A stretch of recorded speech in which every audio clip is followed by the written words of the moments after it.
Right, so a party born out of protest would now keep a law banning protest. Yeah, we're back to Labour again, I'm afraid. And despite warnings from those of us who've had Keir Starmer pegged for a while, a few years now, those who want to keep on giving him more and more chances, those singing the tune of, we need to get the Tories out and only Labour can do that, been left looking like fools.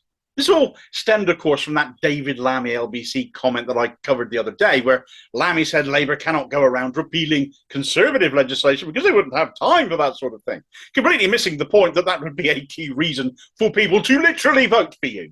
But you can watch that video for a more in-depth evisceration of Lammy's shamelessness. Finish watching this one first, of course, though.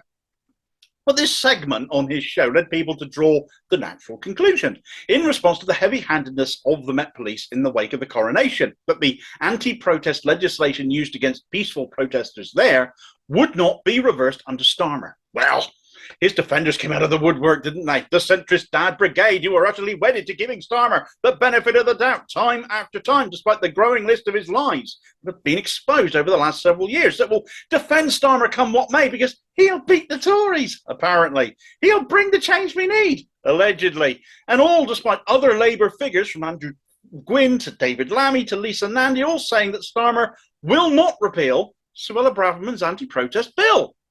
Leading the charge for Team Keith in the media, undoubtedly, though, has been Mr. I'm Always Right, also on LBC, just like David Lammy is, James O'Brien. In my opinion, one of the most disingenuous media voices out there. People think of him as the token voice of reason on LBC, full of Tories that generally elsewhere is. But he absolutely isn't. He's only there because he portrays a facade of reason.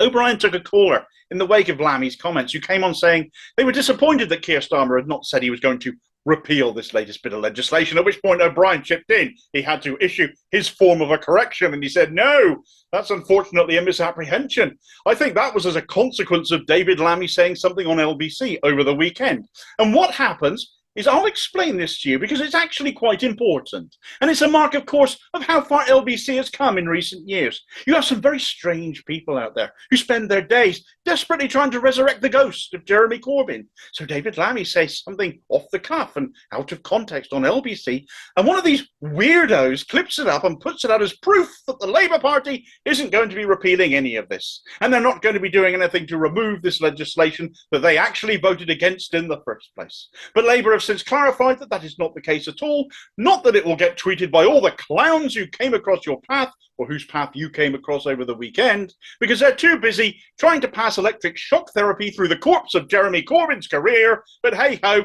it's up to us to get the truth out there. Or what passes for truth in your mind anyway, eh, Jembo? Now, I've been asked a few times over the years if I'd maybe call into LBC to put O'Brien to rights on such things, given the content that I make that largely refutes a lot of the bullshit that he totters out. And quite frankly, he's proven here actually what an absolute waste of my time that would be. Why enable him when he's this crass, condescending, and above all wrong? Not that he ever accepts being wrong. Switch him off. Here he is, bending over backwards to give Starmer the benefit of the doubt, which is something he never did to Corbyn, who is clearly here, still living rent-free in his head, as O'Brien took the opportunity not once but twice to slag him off again. Corbyn, I hope, will run as an independent and prove this pious prat wrong again there, too. O'Brien's attack reinforcing what I consider obvious, that O'Brien stands as an obstacle to change, a defender of keeping things as they are, the ultimate centrist dad that he is. And Corbyn is his favourite target to kick, but frankly here, JC is by the by.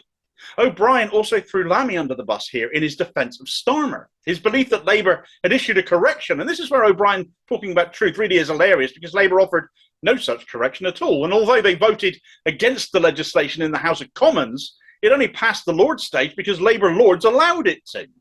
Green Party peer Jenny Jones exposed the hypocrisy there. Notably, even some Tory lords objected to this on the basis it was completely unfit for purpose. But beyond all of that, it was the reference to clowns and weirdos clipping stuff he claims is out of context. Accounts that produce these clips, prevalently on Twitter or Facebook, there are channels that exist completely producing content off the back of such stuff on YouTube, perform actually a really useful job. In this fast-paced world we live in, where we don't always have time to sit and absorb the news quite as we might like to, a 30-second or so relevant clip of something a politician has said, it is literally a film clip after all. Cameras don't lie, James. And if the full section of the conversation is shown, in what way are these clowns, as you call them, showing things out of context?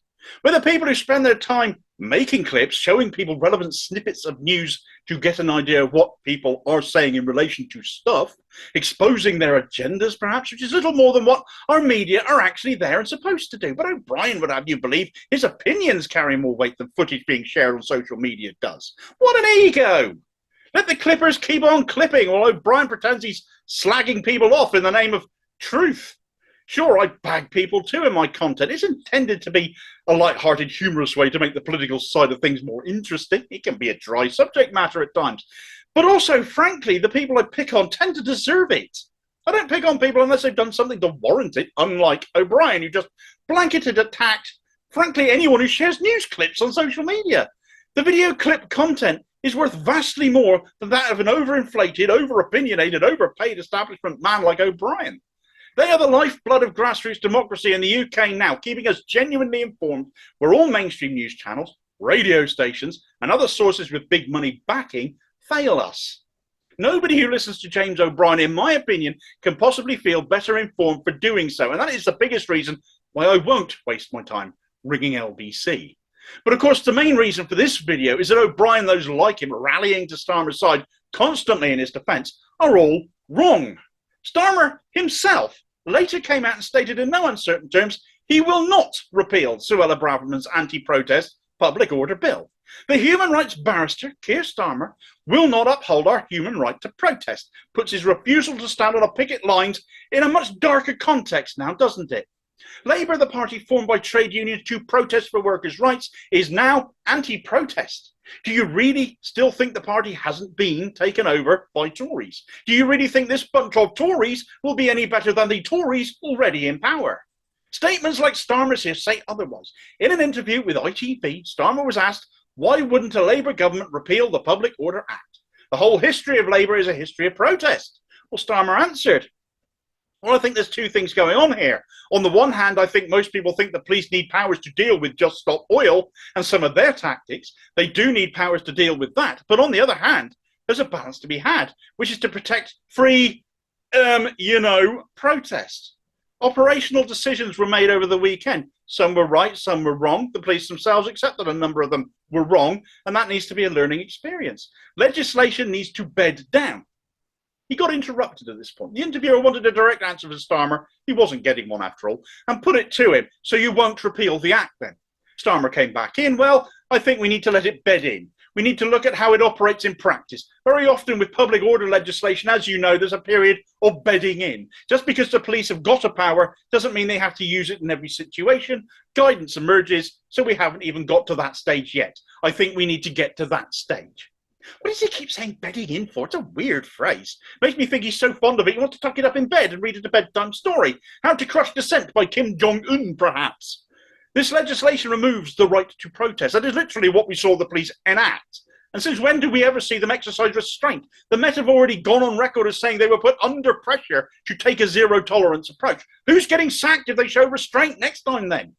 It's notable that he singled out Just Stop Oil, and whilst I do not agree with their methods, we all know the planet is in the deepest shit right now, and the message, if it was being listened to, would mean these people wouldn't feel the need to take ever more extreme action.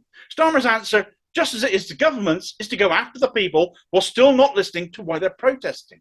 He once said back in 2019 that climate change is the issue of our time. What happened since? Oh yes, of course. He's a liar, isn't he? Who never means a single word he ever says. Besides which, the powers already existed for the police to deal with these people, these Just Stop Oil protesters and their tactics. They were already arresting them after ungluing them from motorways and the like. That was before this anti-protest bill passed. Starmer is as big a liar on that aspect as the Tories are and should reinforce, along with his bedding in comments, that he has absolutely zero intention of repealing this law, a law that doesn't differentiate between Just Stop Oil protesters or charity workers handing out rape alarms. His opposition to it in the Commons was for tactical advantage, which was show. Clearly in what he's saying here, he has no problem with it.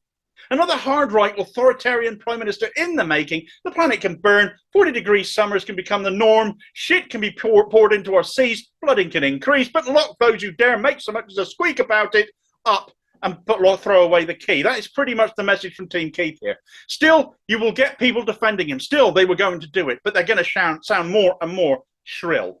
O'Brien is wrong. Will he admit it? Don't be silly. At time of writing, he definitely hasn't, but I'm not going to hold my breath he's ever going to either. Some Keithites are even going so far to say Starmer is lying now to fool Tory voters into backing him, then going full lefty once in power. But what makes his lying now any difference to all the other lying he's done since he became Labour leader? A lot of pro-Starmer voices are looking like mugs right now. They do well to admit it and condemn Starmer for backing this repressive legislation as he is. A Labour majority is looking more and more like an absolute nightmare to us, and no change whatsoever to what we're living through now. Do check out the sources I've cited for this video, where it's possible for me to do so, by the way. All of them are the clowns and weirdos that offend James O'Brien so very much, making their news clips, doing a far better job of informing people contextually and holding power to account for what they say than he ever does. Thanks for watching. If you appreciated this video, please do hit like and subscribe, leave a comment and hit the notification bell too so you don't miss the next one. Also look out for me on social media and other interesting stuff by clicking on the Linktree link in the comments below, and I'll see you next time. Cheers, folks.